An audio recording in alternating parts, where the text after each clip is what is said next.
together this incredible book, which is a list of 116 companies that, generally speaking, are capitalistic companies, but they've been browbeaten by the left into adopting their mantras and their model of the world wholesale. So this book essentially is a call to polite, persistent activism, where people that really are the base customers of these organizations can go up to them and say, hey, you're doing X, Y, and Z that I disapprove of. For example, you're trying to sexualize 5-year-old children, which I disapprove of. So I'm no longer going to be giving my business to you. Thank you. Goodbye. And this book's been very powerful. And I got to tell you, I don't know if Governor Ron DeSantis of Florida actually read this book, but he certainly was inspired by the spirit embodied in the book, because he took a page out of what we're doing. And when Disney decided to start putting their family programming toward sexualization for 5 to 8-year-old children, they took away Disney's tax-exempt status,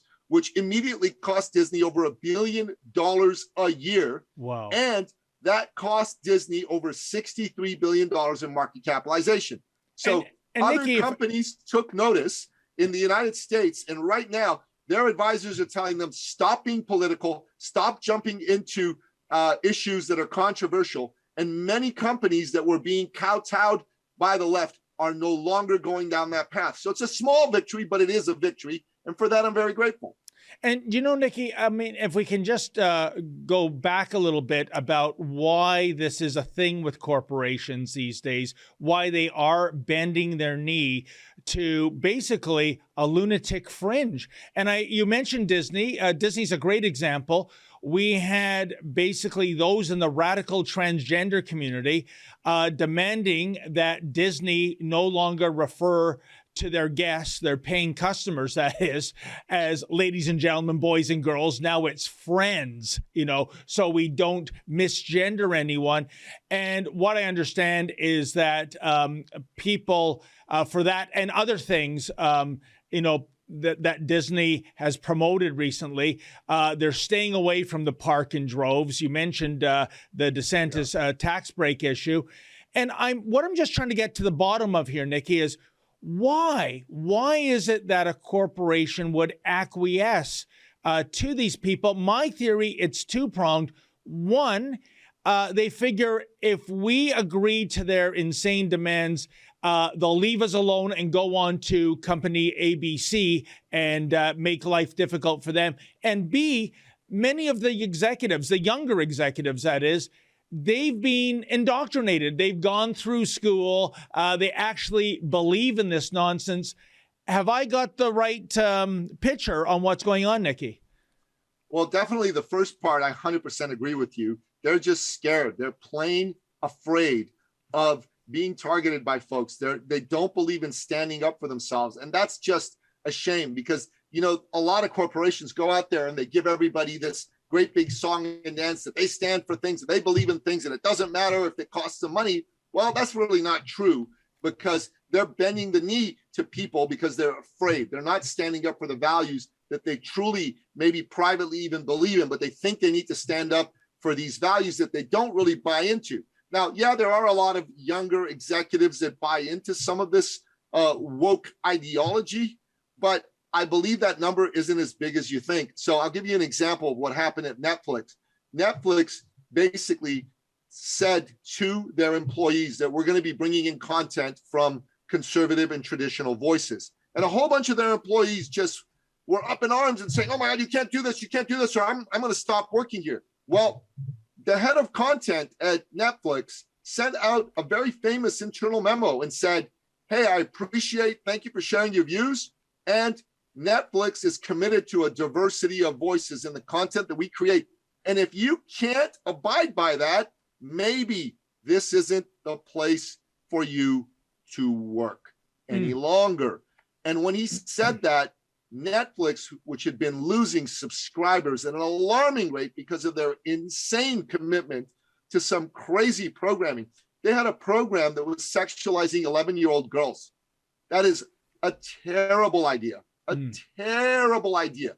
You don't want to do this. This puts young girls at risk in a huge, huge way. We can't have that. And now it seems like they found their cojones and, you know, and their ovaries if they're female, cojones for the men, ovaries for the females, and they've gone in there and said, nope, no more of that. And that has caused exactly what? Nothing. The employees that were up in arms have either resigned or they've shut up because they know that the corporation isn't really going to put up with this. And that's really one of the reasons we wrote this book, is we want to encourage corporations, to stay out of controversial issues, to stop putting their finger on the scale for either side. You're here to be in business. You're not here to support a particular ideology. Now, I appreciate that there are certain universal values that are good for every corporation to be in favor of: motherhood, apple pie, clean air, clean water.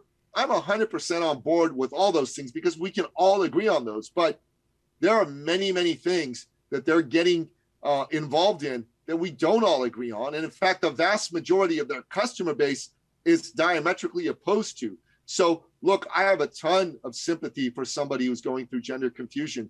One of my best friends' brother decided, that he was not decided. That's not the right word to use. Let me just say this properly. Was confused about who he was confused about his sexual identity, his gender identity. And he transitioned into a woman. He had the surgeries. He did all that. And after living as a woman for 10 years, took her own life. Oh. And this was a good person. I knew this person. You know what I mean? Robert, when I met the person, and Julia later. And this confusion caused all kinds of angst for this individual. I got a ton of sympathy for this individual. I got a ton of sympathy for my friend and his family, and his mother and father to see their own child commit suicide. That's absolutely awful. And we need to, as a society, deal with people who are genuinely dealing with these types of issues with sensitivity, with compassion, with plenty of space to make up their own mind in their own way. What we don't need is some nut bar activist forcing a particular view down people's throats. So these folks are worse than the people that said, no, this is not a thing at all, because those people had no sensitivity for the real issues some people are going through. These people have no sensitivity or nuance for the fact that young people that are questioning their identity, questioning their gender, need to be given all the room in the world to come to their own decision, their own understanding, and pushing them in one way or another is terrible. And there's hundreds, if not hundreds of thousands of stories, well, maybe not hundreds of thousands, but hundreds, thousands of stories of teenagers who felt pushed in a particular direction by activists to make a decision to go on puberty blockers, to have gender reassignment surgery, who now regret it. And I got to tell you, that's not right. You've got to give space for people, especially teenagers, to be able to understand that they're going through a time of confusion being a teenager, period. And if this issue is particularly an issue that they're dealing with, they need to be dealt with sensitivity. What they don't need is these crazy left-wing activists coming down and forcing them to do something that they'll regret later. And that we all got to take a stand against. That we all got to say is wrong and shouldn't happen.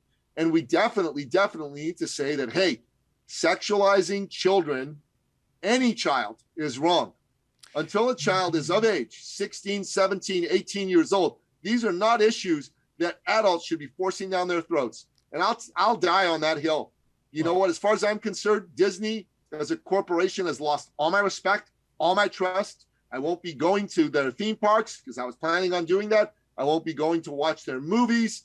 I won't be supporting them. I definitely won't be investing in their corporation. And I'll be encouraging every person I know who's a parent to stop doing business with Disney until such time that Disney wakes up and says, hey, you know what? Maybe sexualizing kids isn't a good idea for a family-oriented company.